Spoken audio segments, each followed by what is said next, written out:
I'm Sarai. And I'm Haley. And this is Seamwork Radio. Welcome back to Seamwork Radio, where we share practical ideas for building a creative process so you can sew with intention and joy. Today, we've got a special sewing roundup episode for you where we talk about the things we're making, what we're excited about, and what new things we're trying, and we'll answer some listener questions. All right, we are going to start with our icebreaker for today. All right, so Haley, what was your favorite special occasion garment that you've made in the last 5 years? That's our question for today.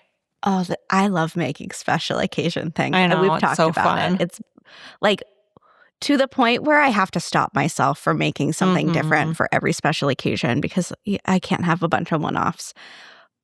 I think that the thing that I like the most, I'll say my most worn special occasion thing from the last 5 years is a wrap dress I made from like this kind of like 70s floral rayon. It's great because it's not cocktail attire. It's like a notch below. Mm-hmm. So it's like the special occasion, like the formalness that I end up needing the most in my life. Yeah. It's very comfortable.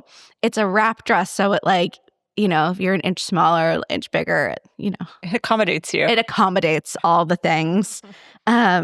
That's probably my most favorite in the last 5 years. If I'm just judging by what I wore the most, though. What color is it? It's like kind of like a clay coral color. It's the fabric we sold for the Myrna kits. Oh, yeah. Back when we sold. That was such a pretty fabric. Kits. Yeah. I also have a quince made out of the same fabric. It's one of my favorite fabrics. Yeah, that was really pretty. It definitely had that 70s vibe, but very romantic. Yeah, it was like kind of 70s Art Nouveau thing going on. I love that look. Yeah, so good. It's one of my favorite. I'm not like huge on floral. I love floral prints, but I don't wear them a lot. And that was just like the perfect balance of like whimsical and groovy and fun. Yeah. What about you? What's your favorite from the last 5 years? I think my favorite. So the number one reason I sew special occasion garments are for the holidays. Yeah. For holiday parties. Because you can wear them to all the holiday functions. So you get more bang for your buck, I think. And the one that comes to mind, I made some really cute ones in the last few years, but the one that comes to mind for me is the Frankie dress I made, I think that was 2 years ago, 3 years ago maybe. I think it was 2 years ago. And it's just so pretty. I love that it has long sleeves. The shape of it, if you guys aren't familiar with the dress, it has this very vintage style shape with an inset midriff, gathers under the bust, and then it has long kind of billowy sleeves. And it's very pretty, but also really easy to wear. And I made it in this red silk with like tan flowers all over it. And I added some ruffles to the cuffs. So it has elasticized cuffs, and I just extended them so that it would have a little ruffle at the edge. Then I added a ruffle to the skirt hemline. And it's really pretty, and it feels very holiday festive, but you could also wear it at other times. You could wear it to a wedding in cooler months. You could wear it for a lot of different things. So that's my favorite. And the fabric was really special. It was something that I had wanted to buy for a long time. I'd had bookmarked for a long time, and it was kind of pricey, so it was a little bit of an investment. And I just feel like I'll have that dress for a really long time. Yeah, it's really timeless. Yeah.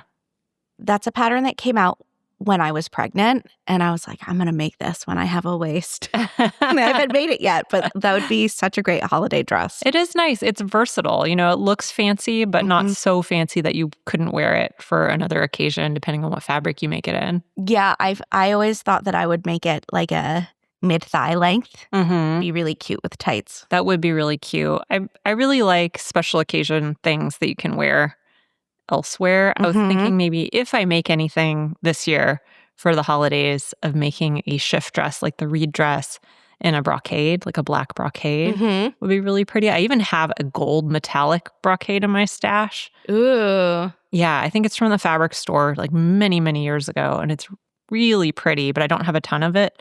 So I think it would make a really cute shift dress or even a mini skirt. That would be so cute. I love that idea, like an Orla mini skirt. This like leads right into our next question, which is if you were to make a holiday outfit right now, what would you sew? If you made like a shift dress, would you wear something underneath? Like a pinafore style? I would maybe if I was wearing it for every day, but I think for a party you could just wear it, or I would just wear it with Yeah. jewelry and a coat or whatever I need to keep warm. That would be how I would do it. But I think you could wear it, if you made it in like a brocade fabric, you could wear it as a pinafore style dress at other times of year. Yeah. Yeah, So definitely. I can see that. I love like a metallic brocade fabric. So cute. yeah, I have one actually in my stash. It might have also come from the fabric store. I don't remember, but it's black and navy. It's really interesting looking. Mm, So it looks like it has a navy ground with black flowers on one side, and then the reverse is black ground with navy. mm-hmm. Whatever the reverse of that. Yeah, Whatever I said. yeah. And it's really cool. So that's another fabric option for me. What about you? What would you make? I also am feeling the like shift dress vibe for this holiday season. I am going to my plan right now is I want to do a stretch velvet Mm-hmm. shift dress. I want something with long sleeves. Um, and then I thought that it would be fun I could have envisioned different ways to style it for different occasions. Like, I can wear it with like flats and tights to like a school function for my girls, or I could wear it with like some platform heels for like a grown-ups holiday party. And it's like a stretch, like, velvet. I feel like I'd be very comfy. Yeah. I like stretch velvet. I think that would be really pretty. And we may or may not have a pattern coming out next month that will be perfect for it. Didn't you make a holiday dress in a stretch velvet? I made a wrap dress, a green wrap dress a few years ago. And it was like a really pretty dark, warm green. But you know what? I feel like I didn't choose quite the right size. Mm.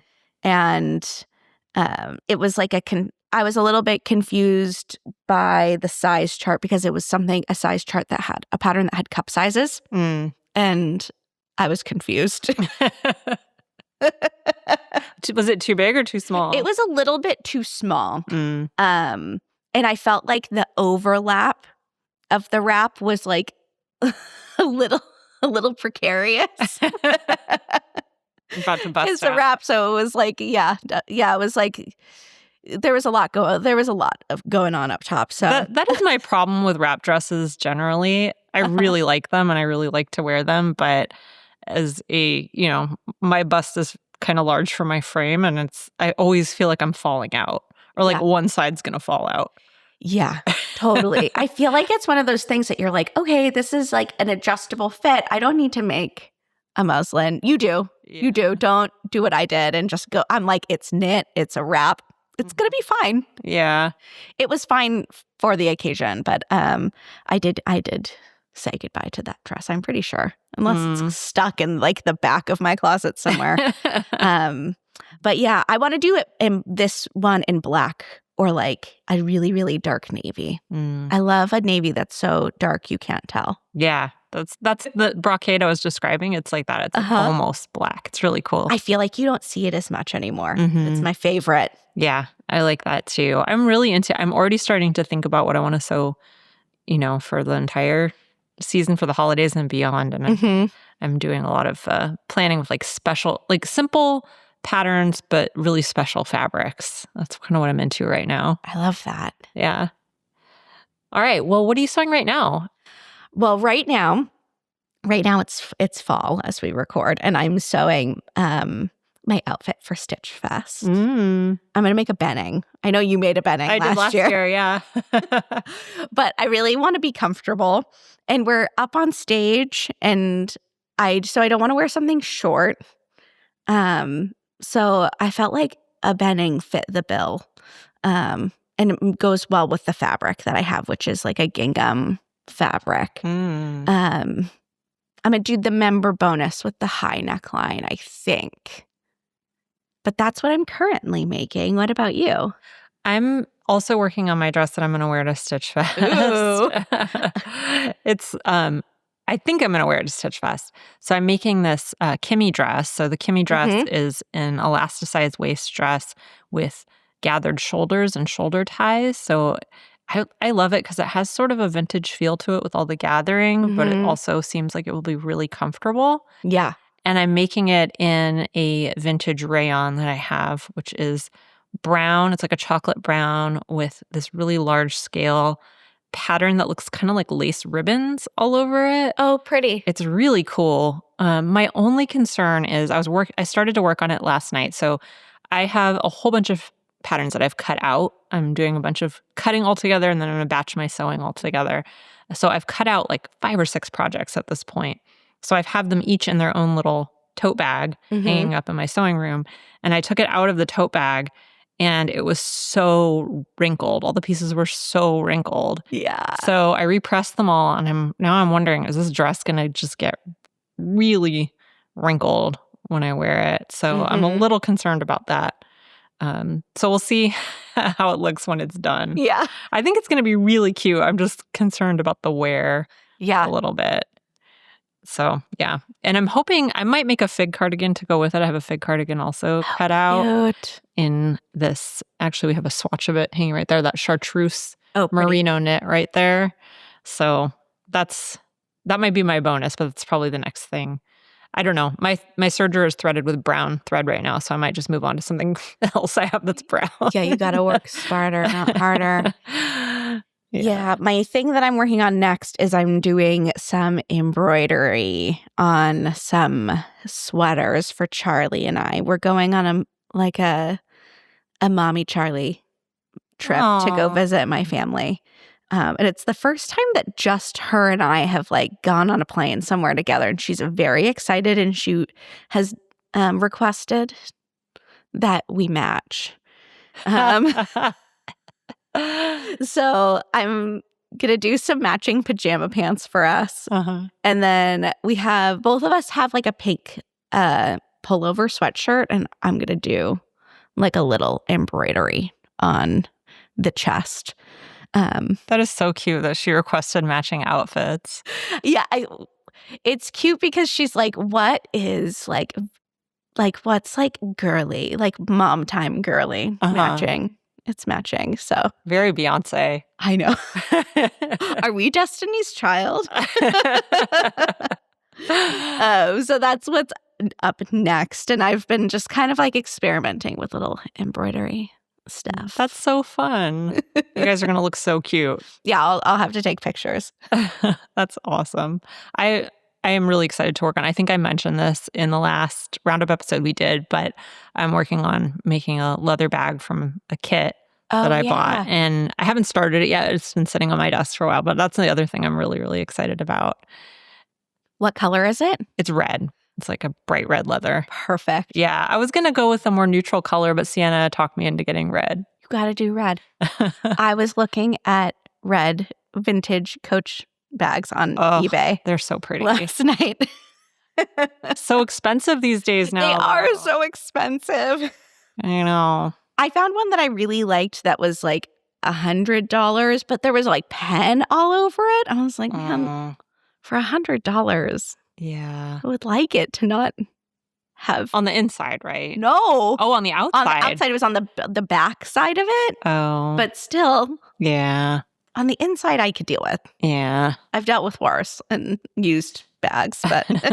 Yeah, they've gotten really expensive. I have a few of them. I have a really beautiful Coach briefcase, actually. Like I don't know if you call it a briefcase, like a satchel, a large satchel. It's so nice. But the corners of it are really, really worn and kind of busted. So I don't know if there's anything you can do about that. I should take it to a luggage place or something. Yeah. And see what they can do. I bet there's something. Yeah. I see like online these videos of people restoring leather, and it's kind of amazing what you can do. Yeah. Maybe that's my next hobby. I would love it. ASMR leather restoration videos. I love that idea. So what is something new that you are trying lately, which is obviously not leather restoration? No, not yet. So one thing that I'm doing now that we're heading into, well, we're in fall right now as we're Mhm. recording this. You guys are listening to this a little bit later. But I switched up my routine for the fall. So over the summer, because of the heat, because it gets so hot during the day, I kind of feel like everything has to be really compressed into the morning. Anything Mhm. physical has to be in the morning. So um, I try to get the dogs out the door. We go for a walk in the morning, just try and get everything done in the morning. Even then, like I can't find time to work out in the morning. So that has to happen even though it's hot and it's a little chaotic. Yeah. And so I'm really happy that it's getting cooler. I don't have to do that. But I'm switching up my routine and putting my workouts on my lunch break midday, which has been so nice because I have evenings free and I've been sewing every evening after work, even just, for an hour or so. And it is so nice. It's just so calming and lovely and a really great way to end the workday and kind of switch over into a different mode. That's usually when I do workouts in the evening, that's how I also feel about working out, that it kind of Mhm. gets your brain out of that kind of in your head, very abstract thinking, work mode and into something very physical. And Yeah. now I feel like I'm doing the same thing with sewing and it's physical and it's also very creative and fun and relaxing. So it's a really nice way to end my day. I'm super enjoying it right now. I think that's something you and I both do is like really like refresh our routines with each season.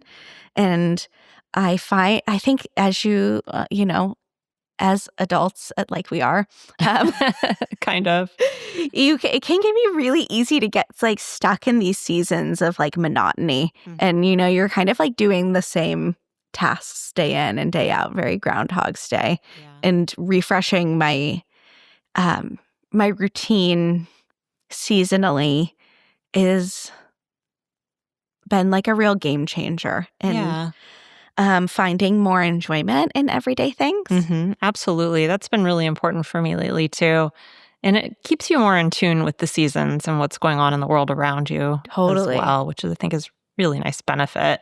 Yeah. And it's something that I have like in the past struggled with. In the nature of what you and I do, we're always like planning for, what's like 3 seasons ahead and Mhm. making calendars for content and mood boards for spring. And Yeah. sometimes it can be really hard to like root yourself in the present moment. And I love changing out my routine. It's one of my favorites. Yeah, I like that too. I use a different mug every season for my coffee, which is I love that. which is really nice, and I'm about to switch over to a new mug, and it's so nice.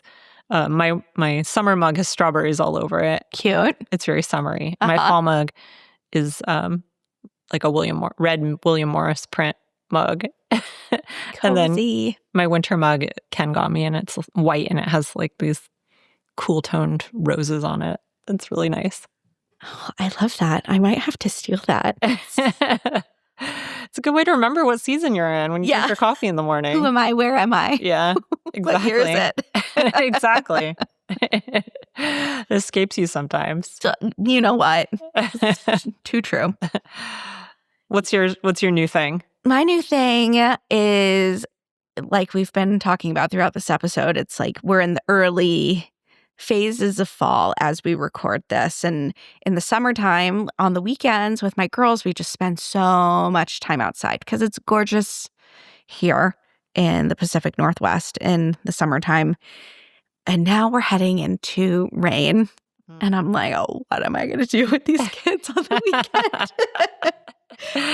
And something that we've been starting to incorporate is doing like Saturday mornings at the library. Mhm. Um, we go like get coffee at the coffee shop, go on like a little walk in the neighborhood, and then we spend sometimes like just like 45 minutes, sometimes a couple hours at the library. And if you don't go to your local library, definitely go Yeah. and support them. I'm very, very passionate about that. But also, they have so much more than just books. They have like activities and events for adults and for children. And the library that we go to has like a little play area. My girls can play, and it's immediately across the aisle from the cookbook section. So they can like play, and I can look at cookbooks, which is one of my favorite sections to look at when I go to the library. I love checking out cookbooks. But it's been such like a fun, cozy routine that I definitely can see us continuing through the dreary rain season. I love that. When I was a kid, we used to go to the library on the weekends a lot, and we had this really large public library in the next town over that we had library cards for, and my dad would take us there, and it was a break for him, I'm sure. We could just wander around the library, and it was a formative experience for me, for sure, as a child. But I love the library. I love Libby, too, which is the app you can use to check out ebooks from the library. I use it constantly. 99% of the books I read are from the library. So definitely believe in supporting them.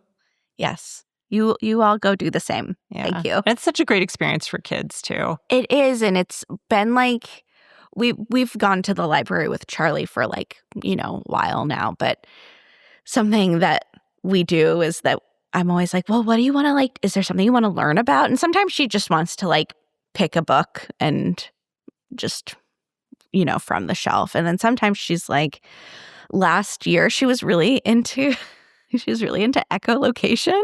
Ooh. As a 4-year-old, she was like obsessed with echolocation. And so she was like, I want to learn about echolocation. And I was like, cool, let's go ask the librarian if they can help us find books about echolocation. And librarians are always so excited to help you with things like this. We checked out books on dolphins and bats and all of these things. And we've like repeated this like experience in various ways, but it's like really great for them to learn about not just like Googling everything they're interested in, that there's like other ways of like obtaining information. Speaking of dolphins, this is apropos of almost nothing, but Ken found this subreddit the other day that was, I think it's called like reverse animal rescue or something like that. And it's basically people put up animal rescue videos, but in reverse. So it looks like people are being really mean to animals.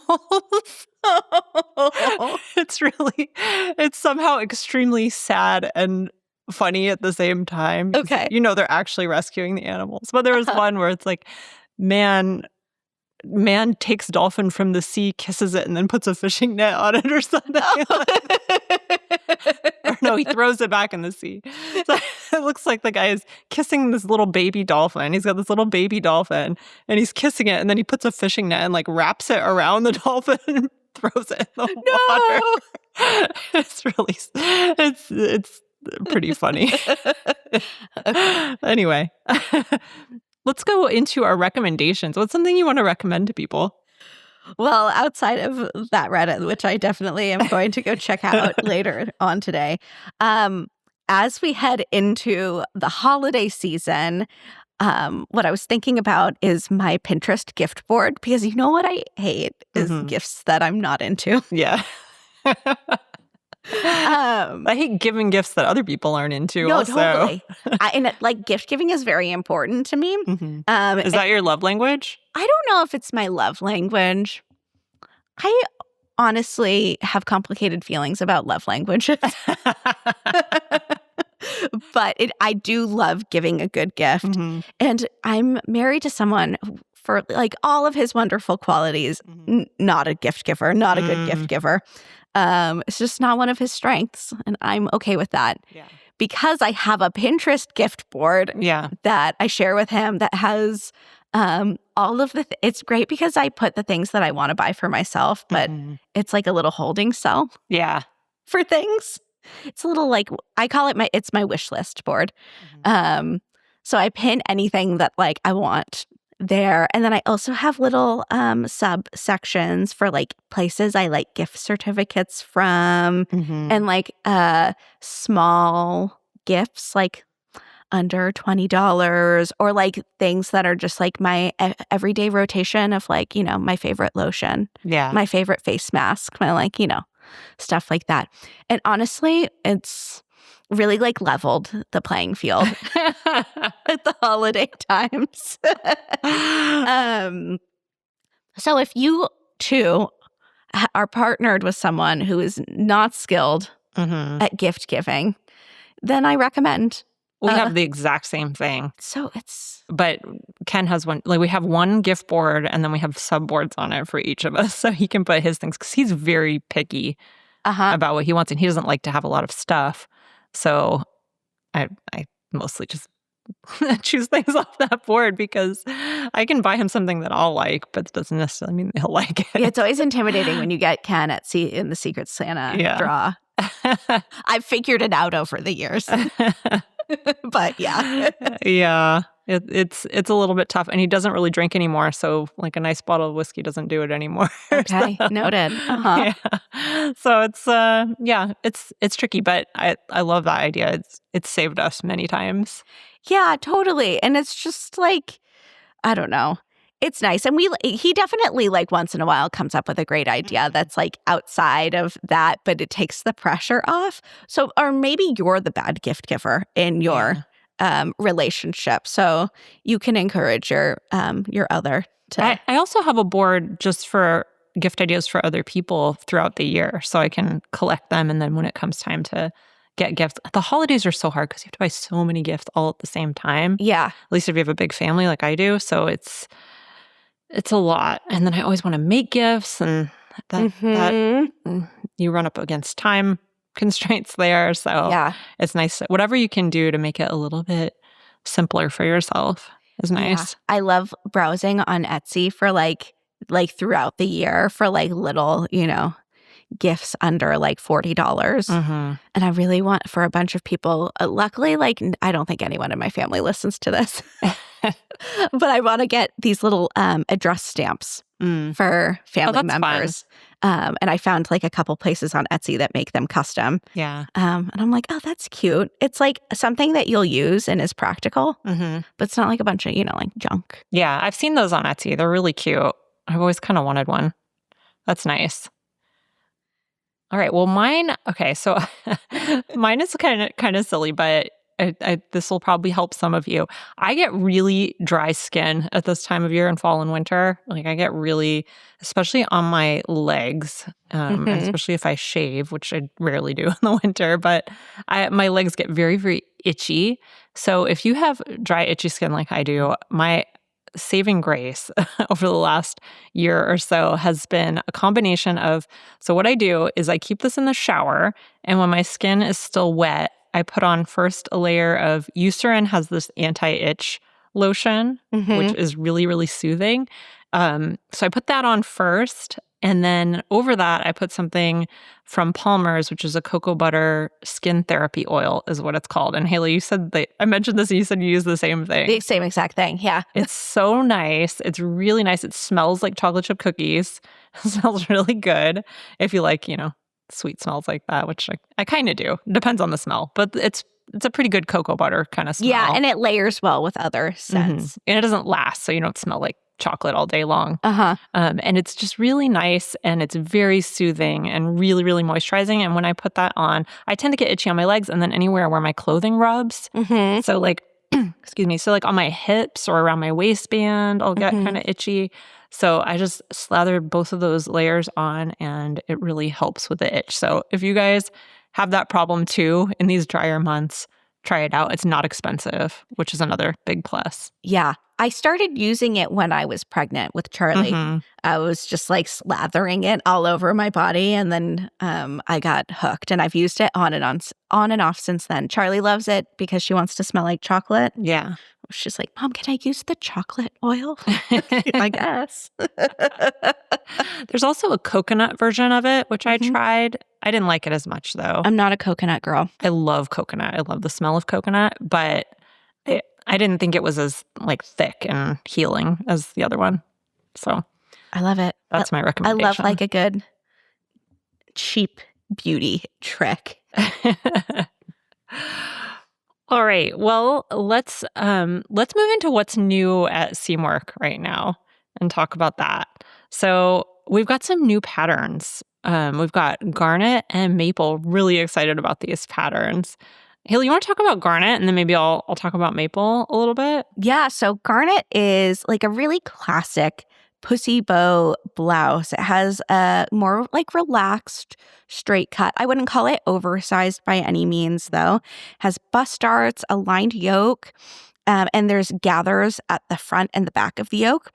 The full length sleeves are gathered into cuffs, which have like a loop button closure. I love that. It's really like nice. It's a pullover style. So, we wanted to like have an element on the sleeve that like elevated it a bit. So we went with a more like oversized cuff and the loop closures, which I think just like are so lovely. We have a center front seam, a notch neckline that's finished just with like a single fold hem. And then that stand collar extends into a pussy bow. And it has like a little dainty hem all the way around. It's lovely. And the member bonus features a little bit more open notch neckline and a skinnier pussy bow tie. If you prefer something that's like a little bit more, I guess more like modern, less vintage inspired. Yeah. I love it. I love the style of blouse. I think it's just so classic. What I also love about it is you can wear it with pinafore style dresses. You can layer it under a dress, which I always like to do when it's cold. And I think that's so pretty. I also think it would look so pretty in a really bright, I'm not usually a bright color person, but I think it would look really pretty in a bright color. I have this picture in my mind that I've seen online of this woman in like this hot pink pussy bow blouse with jeans. And I just think it's so pretty and classic. Yeah, we have a chartreuse sample that's getting made right now. And it's just really lovely. I also think it would be amazing hacked into a dress. Oh, that would be very, very pretty. It'd be super cute. Yeah. Especially in like a white silk. Oh, that would be nice. I could see you in that 100%. Yeah. Or black. That would be really, really pretty. I love that idea. So let me talk about Maple, which is the other pattern we have this month, which I am so excited about. It's a lined peacoat, like a classic peacoat, which I absolutely love. It's the kind of thing that'll never go out of style. So it's got a straight cut. It has a one-piece sleeve, and it's got this nice oversized collar, which I think looks so great on a peacoat. And of course, it's double-breasted, which is, just classic peacoat styling. You've got the buttons, which are functional at the front, single welt pockets, which are also a really classic detail. I am so excited about making this. And it also has adjustable sleeve hem tabs, which is a detail that we talked about adding. And I'm so glad we did, because I think it just adds that little special touch, I think, to a peacoat. So I really am excited about making this. I just love a peacoat. I think for me, a short coat is so practical because you can wear it 3 seasons out of the year. And I love that short coats don't get all tangled up the way a long coat will. Although a long coat looks very classy too. But when I'm always like going in and out of the car and doing things, going to the grocery store, and I just feel like a short coat is super, super practical, and a peacoat just never goes out of style. So I'm really excited to make it. I can't wait for these patterns to come out. Yeah, they're really special ones. I think too, when we were talking about Maple and what details to include and what not to include, we really decided to like go all out with some of these more elevated details, because it's a peacoat and it's such a classic style that spending the extra time on these details is going to like pay off year after year, because it's something that you're going to wear for decades to come. Yeah. We did a video on sewing with wool on our YouTube channel, and I got all these samples of wool to use for the video. And one of them is this olive green coating that I got from Moods, olive green wood coating. I think something like that would be so cool for a more unexpected color for a peacoat. I love but that. Still really classic and still something that would go with pretty much anything. And I wish you guys could feel this coating, because it's so soft. It's really, really soft and lovely. But I mean, shopping for wool is really fun because it just comes in so many gorgeous colors. I love it. I want to talk about some other stuff we have for you guys right now. So on YouTube, right now, we actually have a video all about sewing a peacoat. So if you're interested in making this coat, you can check that out. And I'm sharing 10 tips for expert tailoring on your peacoat. So if it's something you've always wanted to try, it's a really great video to get you started with some tailoring tips that'll help make it even more special for you. And then next week, I'm sharing everything I made for my own fall wardrobe. So be sure to subscribe if you want to see what I made. And then you'll see that dress that I was talking about earlier today, the chocolate brown one with the lacy print all over it, if you want to see that. You can actually see the fabric I'm going to use for it in the video where I'm planning my fall wardrobe, which was several weeks ago. It was the beginning of fall. And this one will reveal the final dress. So if you want to see kind of what I'm planning each season and then what I actually make from that plan, definitely follow us on YouTube because I do that every season. And it's really, really fun to see how things turn out. And then our last skills workshop was all about bagged linings. So if you're making any kind of coat or jacket that has a bagged lining, Erica's going to teach you everything you need to know about bagged linings. And that is free for Seamwork members. And it's also available for purchase if you're not a Seamwork member. So head over to seamwork.com if you're interested in that workshop and you want to learn more about sewing bagged linings. We do new workshops every month taught by Erica, and they're free for Seamwork members to participate in. Our upcoming workshop is on French seams. That's the newest one for you guys too. All right, so that's our episode for this week. What's your big takeaway from the episode, Haley? I think that something that's sticking with me that we talked about is like the importance, for me at least, of reconsidering your routine each season and like really like slowing down and tailoring it to the pace of your life, the circumstances, the environment, all of these things as like a form of self-care and like practice of being present in the moment. Yeah, I love that. I think for me, we did a lot of talk about sewing in this episode, specifically in what we're making and what we're planning. And I think it was just a good reminder that when we get into these colder months, fall and winter, it's a really good time to kind of refocus on making things that maybe making fewer things and making them feel a little bit more special to you. Mm-hmm. I feel like a lot of what I talked about were things that were either for special occasions or just incorporated some special details or some special techniques or some special fabrics. And I just feel like that is kind of the vibe, especially for winter, for fall as well, but especially for winter, is thinking about that. And then my other big takeaway, just as a second takeaway, is thinking about gifts and what I can make for gifts this year. So we're recording this in fall, so I have a little bit of time. You guys are listening in December, so you're probably a little bit more crunch for time when it comes to gifts. But that's something that I want to start thinking about a little bit early this year. And then I also wanted to mention that we have a free pattern for this fall, which is the Ames blouse. So every season we make one of our 250 patterns available, 250 plus patterns that we have in our catalog available for free to our newsletter subscribers. So if you're not signed up, I'll put a link in the show notes where you can sign up and you can get the pattern instantly. So you can get Ames instantly, which is a really beautiful romantic long sleeve blouse that has a rounded yoke and lots of gathers for drama. So if you've seen my video on Ames, I made mine in a white linen and then I added white work embroidery to the yoke.